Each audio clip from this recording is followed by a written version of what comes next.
চব্বিশের মহারণ কার দখলে সিংহাসন এই অনুষ্ঠানে আপনাদের স্বাগত। আমরা এই মুহূর্তে রয়েছি বনগাঁতে, আর আমাদের সঙ্গে রয়েছেন বনগাঁ লোকসভার যে নির্বাচন হচ্ছে তার তৃণমূল প্রার্থী বিশ্বজিৎ দাস। তার সঙ্গে আমরা কথা বলবো। বিশ্বজিৎবাবু, আপনাকে স্বাগত আজকের এই অনুষ্ঠানে। যেটা জিজ্ঞাসা করব যে আপনি এবারে লোকসভা নির্বাচনের প্রার্থী, আমরা দেখেছি আপনি গত বিধানসভা নির্বাচনে বাগদা থেকে জয়ী হয়েছিলেন, এবার লোকসভা নির্বাচনের প্রার্থী।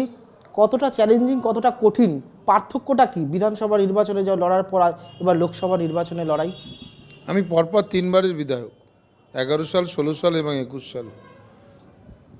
এবারের নির্বাচন অত্যন্ত খুব সহজ প্রতিপক্ষ, কারণ শান্তনু ঠাকুর সাংসদ হবার পর থেকে কখনো এলাকায় যায়নি এবং বছরে 5 কোটি টাকা করে পেতেন, তার কোনো হিসাব নেই, কোনো উন্নয়ন মানুষ দেখতে পাচ্ছেন না।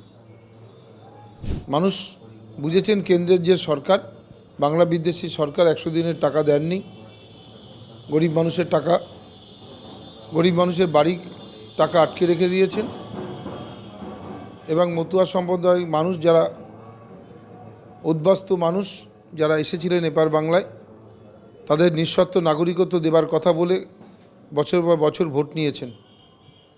তাদেরকে আজকে ডিটেনশন ক্যাম্পে রাখবার ব্যবস্থা করেছেন। যারা বছরের পর বছর ভোট দিচ্ছেন সেই মানুষগুলি নতুন করে ভারতবর্ষের নাগরিকত্ব চাইতে হবে। এর থেকেই প্রমাণ হয় যে তারা অনুপ্রবেশকারী চিহ্নিত করতে চাইছেন। তারা প্রতিবাদ করছেন, রাস্তায় নেমেছেন এবং আজকের ঘটনাটা আরও মর্মান্তিক যে হরিচাঁদ গুরুচাঁদ ঠাকুরের নাম নিয়ে রাজ্যসভার সাংসদ মমতা ঠাকুর শপথ নিতে গেছিলেন, তাকে আজকে পার্লামেন্টে থামিয়ে দেওয়া হয়েছে, নিতে দেওয়া হয়নি। হরিচাঁদ গুরুচাঁদ ঠাকুর অপমান করেছেন। এর জবাব মতুয়ারা এবার নির্বাচনে ঢেলে দেবেন। বুঝতে পারবেন যে মতুয়া সম্প্রদায়ের মানুষ যারা বিজেপিকে সমর্থন করেছিলেন এই মুহূর্তে দাঁড়িয়ে বিজেপিকে প্রত্যাখ্যান করেছেন তারা। অতএব এই জয় সময়ের অপেক্ষা। যদি আমরা 2019 লোকসভা নির্বাচনের যদি একটু পরিসংখ্যান দেখি, যে এখান থেকে তৃণমূল কংগ্রেসে যিনি ছিলেন মমতা বালা ঠাকুর, তিনি পেয়েছিলেন প্রায় 41% কাছাকাছি ভোট পেয়েছিলেন এবং বিজেপির ভোট কিছুটা বেড়েছিল, অনেকটাই বেড়েছিল, সেটা প্রায় 48% একটু বেশি, প্রায় 7 থেকে 8% একটা ব্যবধান রয়েছে। যদিও মাঝখানে অনেক রাজনৈতিক পালাবদল হয়েছে, অনেক ঘটনা ঘটেছে। সেই জায়গায় দাঁড়িয়ে আপনি যেটা বলছেন যে গত 5 বছরে সাংসদকে দেখা যায়নি, যিনি বর্তমান সাংসদ ছিলেন শান্তনু ঠাকুর, সেই জায়গায় দাঁড়িয়ে এই যে 8% ভোট, এটা এবারে আপনার পক্ষে কি বা তৃণমূলের পক্ষে কি বনগাঁ লোকসভাতে এটা মেকআপ করা সম্ভব হবে এবং সেটা কিভাবে সম্ভব হবে? না, মানুষ যাদের ভোট ওদের দিয়েছিলেন, মানুষের ভুল বুঝতে পেরেছে যে মমতা বন্দ্যোপাধ্যায়ের উন্নয়ন জন্ম থেকে মৃত্যু পর্যন্ত প্রতিটি পরিবারের কাছে রাজ্য সরকারের যে প্রকল্পগুলো তার মধ্য দিয়ে উন্নয়ন পৌঁছে দিয়েছেন মমতা বন্দ্যোপাধ্যায়। 100 দিনের কাজের টাকা দিল্লির সরকার দেয়নি, কিন্তু মমতা বন্দ্যোপাধ্যায় রাজ্য সরকারের টাকা থেকে দিয়েছে এবং এই বছরের মধ্যে গরিব মানুষের বাড়ির টাকাও মুখ্যমন্ত্রী দিচ্ছেন। কন্যাশ্রী, রূপশ্রী, লক্ষ্মীর ভাণ্ডারের টাকা থেকে শুরু করে বিনা পয়সায় রেশন মমতা বন্দ্যোপাধ্যায় চালিয়ে যাচ্ছেন। স্বাস্থ্যসাথী কার্ডে 5 লক্ষ টাকা করে দিয়ে যাচ্ছেন। স্বাভাবিক কারণে ভোটের পার্সেন্টেজ গত পঞ্চায়েত এবং পৌরসভা নির্বাচনে আমাদের পক্ষে চলে এসেছেন এবং গত লোকসভা নির্বাচনে পরে যে ভোটটা আমাদের চলে গিয়েছিলেন সেগুলো ফিরেছেন এবং বিধানসভা 21-এর বিধানসভা নির্বাচনে বনগাঁ লোকসভা কেন্দ্রের থেকে বিজেপি মাত্র 14,000 ভোটে এগিয়ে আছেন। অতএব এটা আমাদের সময়ের অপেক্ষা, জয় নিয়ে আমরা নিশ্চিন্ত। আপনি বিধানসভা নির্বাচনের কথা বলছেন যে 21-এর বিধানসভা, সেখানে তো দেখা যাচ্ছে বনগাঁ লোকসভার অন্তর্গত 7টা বিধানসভার মধ্যে 6টাতেই বিরোধীরা ছিল, একটা তৃণমূলের ছিল।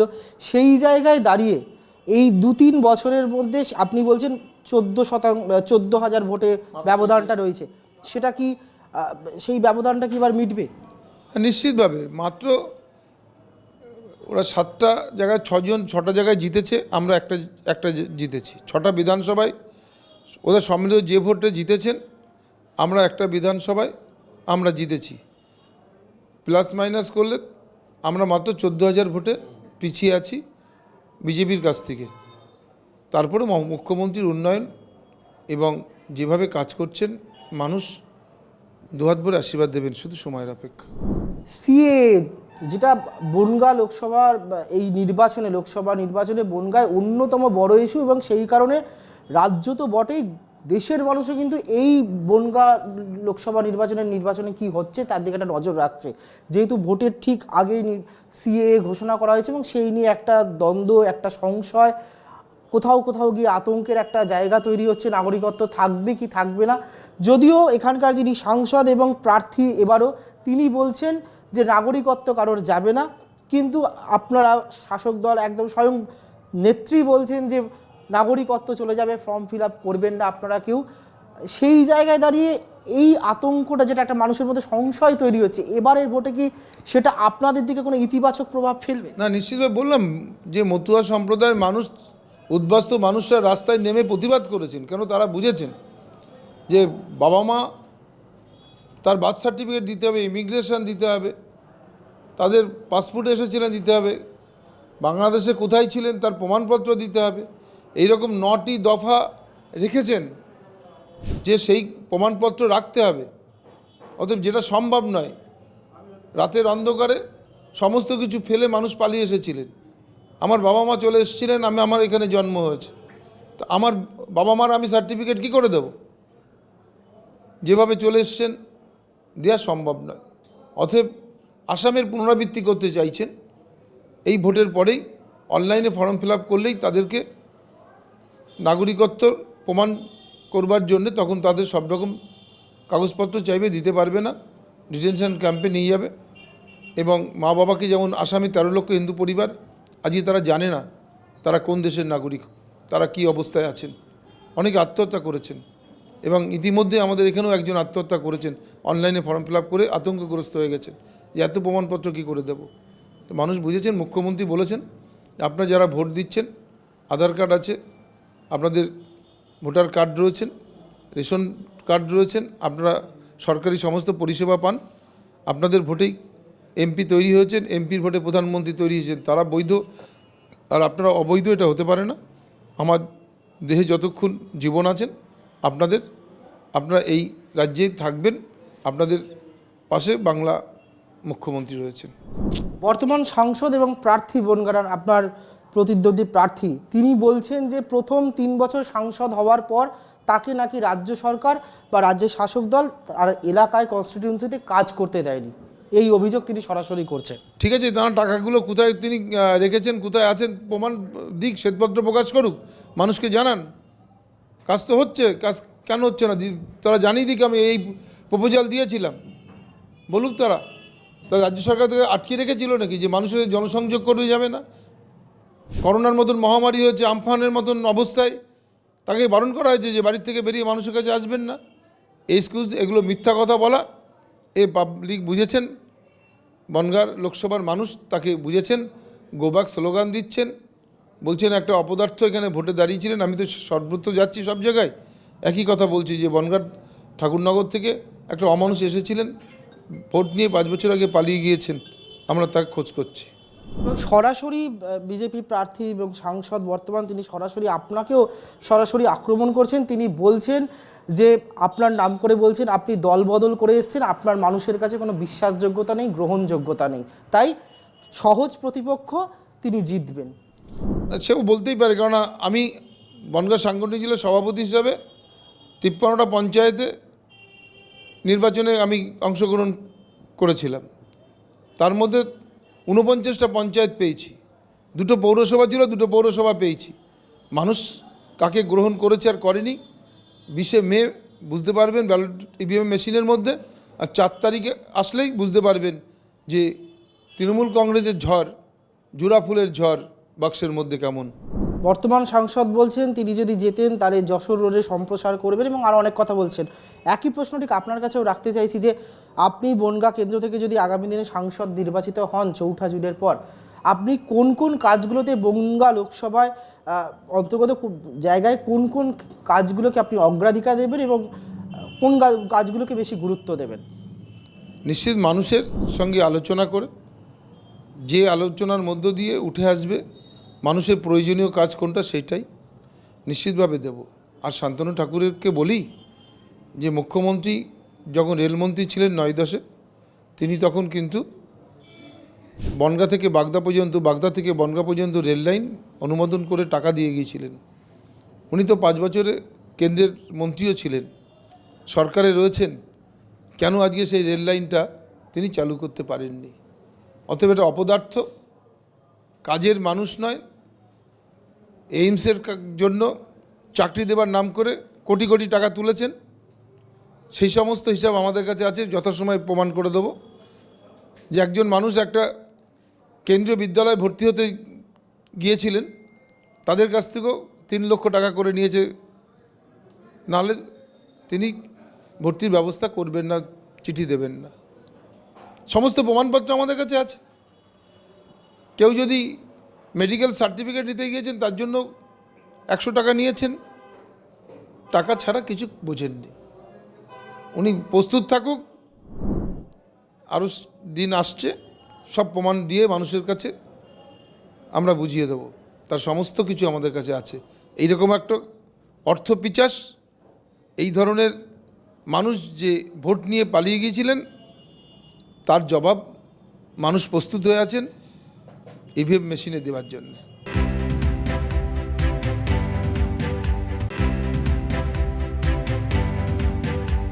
আমরা দেখেছি বেশ কয়েক বছর ধরে দেখছি যে কোনো নির্বাচনের আগেই ঠাকুর বাড়িকে নিয়ে একটা রাজনীতি হচ্ছে। আমরা পঞ্চায়েত নির্বাচনের আগেও ঠিক দেখেছিলাম যে অভিষেক বন্দ্যোপাধ্যায়কে যখন এসেছিলেন তাকে ঢুকতে দেওয়া হয়নি মন্দিরে।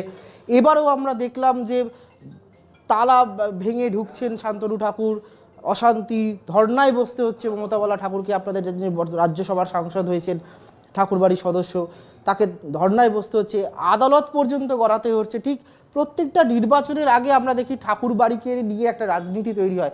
এটা কি ঠাকুর বাড়িকে নিয়ে অযথা রাজনীতি করা হচ্ছে বা ইস্যু করা হয় নির্বাচনের আগে? সেখান থেকে কি হতাশা বা ভয়ের জায়গা তৈরি হচ্ছে, যে হেরে যাওয়ার একটা ভয়, সেই জন্য ঠাকুর বাড়িকে রাজনীতিতে ব্যবহার করা হচ্ছে? আপনি কি সেটা মনে করেন? দেখুন, হরিচাঁদ গুরুচাঁদ ঠাকুর মহাপুরুষ ছিলেন ওই বংশের, আর এই জেনারেশনে শান্তনু ঠাকুররা সেই বংশেরই কাপুরুষ জন্মগ্রহণ করেছেন। একজন কেন্দ্রের মন্ত্রী, বিজেপির বিদায়ী সাংসদ, তিনি একজন অসহায় মহিলা, রাজ্যসভার সাংসদও বটে। বিধবা মহিলার উপরে যেভাবে আক্রমণ করেছেন, মা মেয়েকে বাড়ি থেকে বের করে দিয়ে গ্রিল ভেঙে, ক্লবসিবালের গেট হাতুড়ি দিয়ে নিজে ভেঙে ঘর দখল করা, এগুলো কি প্রমাণ হয়? বিজেপির কাছে নারীরাও সুরক্ষিত নন, এবং এটা প্রতি পদক্ষেপে বোঝা যাচ্ছে। আজকে প্রধানমন্ত্রী কিছু বলছেন না কেন? যে বিজেপি মণিপুরের এই অবস্থায়, তিনি কোনো প্রতিবাদ করেনি, একবারও যাননি কেন? অতএব বিজেপি যারা করছেন তারা সর্বত্রই এই ধরনের অধ্যত্ত আচরণ, এবং তাদের কাছে কেউ সুরক্ষিত নন। তাই শান্তনু ঠাকুর এদিন যে কাজটা করেছেন, নিশ্চিতভাবে মানুষ ধিক্কার জানাচ্ছেন, মানুষ ওকে ঘৃণা করছেন। এই যে ঘটনা মমতা বালা ঠাকুরের সঙ্গে যে ঘটনা ঘটলো, এর আগেও আমরা দেখেছি, এবং যেটা বলছেন যে তিনি বিজেপির সাংসদ, তার সরকার সিএ ঘোষণা করছে, অথচ মথুরা সেখানে সেই সংসদে দাঁড়িয়ে হরিচাঁদ ঠাকুর, গুরুচাঁদ ঠাকুরের নাম উচ্চারণ করতে দেওয়া হচ্ছে না। কোথাও একটা দ্বিচারিতার প্রশ্ন উঠছে। এই যে মতুয়াদের সম্প্রদায়ের মানুষদের মধ্যে যে একটা অভিমান তৈরি হচ্ছে বা এই যে ঘটনাগুলো ঘটছে, তার প্রভাব, এবং পাশাপাশি আপনারই পাশের কেন্দ্র সন্দেশকালীর যে ঘটনা, সেটা নিয়ে যা প্রচার চলছে, যা হচ্ছে, তার প্রভাব কতটা পড়বে এবারে লোকসভা ভোটে আপনার লোকসভা কেন্দ্রে? সন্দেশখালী তো আমরা জিতব, কারণ সন্দেশখালীকে তৈরি করা হয়েছিল, চারিপাশ থেকে মানুষকে পাঠিয়ে দিয়ে একটা পঞ্চায়েতের একটা বিক্ষুব্ধ ঘটনাকে, যেটা পুলিশ প্রশাসন তড়িঘড়ি তার ব্যবস্থাও নিয়েছেন, তাকে নানা রকম ইস্যু তৈরি করবার চেষ্টা করা হয়েছিল।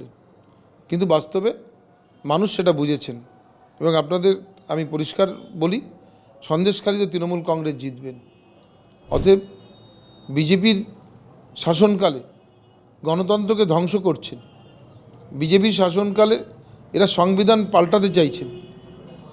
মানুষ সেটা বুঝেছেন যে এবারে নির্বাচন যদি বিজেপি জেতে, আরও স্বৈরাচারী মনোভাব নিয়ে তারা যেভাবে ঝাঁপিয়ে পড়বে, ভারতবর্ষের গণতন্ত্রকে ধ্বংস করছে, ভারতবর্ষের সংবিধানকে পাল্টিয়ে দিচ্ছেন। মণিপুরের মতন ঘটনা, যে ঘটনায় আজকে মানুষ লজ্জিত, সামান্য একটা সন্দেশখালী নিয়ে তিনি বড় করে দেখাতে চাইছেন। মণিপুর নিয়ে একটা কথা বলছেন না কেন? যেখানে মহিলাদের উলঙ্গ করে রাস্তায় ঘোরানো হচ্ছে, সেই নরেন্দ্র মোদী ভারতবর্ষের প্রধানমন্ত্রী একটি কথাও কেন নেই? মানুষ সব কিছু বুঝেছেন, উনি মুখে যা বলেন উল্টো কাজ করেন। আর এই মতুয়াদের নিয়ে যে একের পর এক ঘটনা ঘটছে, সেই জবাবও কি মতুয়া সম্প্রদায়ের মানুষরা আপনাদের পক্ষে কি এবারে নির্বাচনে দেবে ব্যালট বক্সে বা ইভিএম মেশিনে? নিশ্চিতভাবে বলি, মতুয়া সমাজ বীতশ্রদ্ধা হয়েছে ভারতীয় জনতা পার্টির কার্যক্রমে। আগামী নির্বাচন ব্যালট বক্সের মধ্য দিয়ে, ইভিএম মেশিনের মধ্য দিয়ে মানুষ প্রমাণ করে দেবেন, শুধু সময়ের অপেক্ষা। আরেকটা যেটা জিজ্ঞাসা করব বিশ্বজিৎবাবু, যে সীমান্তবর্তী একটা শহর বনগাঁ আপনার কনস্টিটিউয়েন্সি, সেখানে একটা পাচারের অভিযোগ দীর্ঘদিন ধরে উঠছে, প্লাস যেটা কেন্দ্রীয় সরকার করতে চাইছে যে বিএসএফের ক্ষমতা আরও বাড়ানো, 50 কিলোমিটার তাদের দায়িত্ব দেওয়া, সেই ক্ষেত্রে কি আপনার কোনো বিরোধিতা থাকবে বা আপনি জয়ী হলে সেটা কি সংসদে এই নিয়ে আওয়াজ তুলবেন? সমস্ত অবৈধ কাজের সঙ্গে বিএসএফ যুক্ত না থাকলে, যে পরিমাণে বর্ডার দিয়ে নানা রকম অবৈধ কাজকর্ম চলে, সেটা তো পুলিশ পাহারা দিচ্ছে না, সেই জায়গায় বিএসএফের পাহারা দিচ্ছে। তাহলে এই বিএসএফের 50-500 কিলোমিটার দিলেও কী হবে? যারা সামান্য বর্ডারের জায়গাটা সুরক্ষিত রাখতে পারছে না, এর সঙ্গে আরও ঊর্ধ্বতন সমস্ত কর্তৃত্ব আধিকারিকরা জড়িত। যদি তাই না হবে, তাহলে কেন বর্ডারগুলোকে বিএসএফ সুরক্ষিত করতে পারছে না? চোরা চালানকারী থেকে শুরু করে অবৈধ অনুপ্রবেশকারী সব কিছু করে হচ্ছে, সেটা তো পুলিশ পাহারা দিচ্ছে না, দিচ্ছে বিএসএফ। তাই তাদেরকে আরও বেশি করে দায়িত্ব বেশি বাড়িয়ে দেওয়া মানে আরও দেশের সুরক্ষিত নষ্ট হওয়া।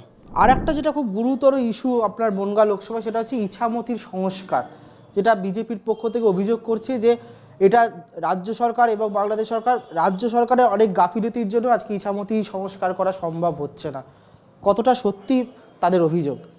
এই তো 100 কোটি টাকা স্যাংশন হয়েছিলেন শান্তনু ঠাকুরের আমল, তাদের তত্ত্বাবধানে কাজ হয়েছে, সেখানে রাজ্য সরকারের কোনো ভূমিকা নেই।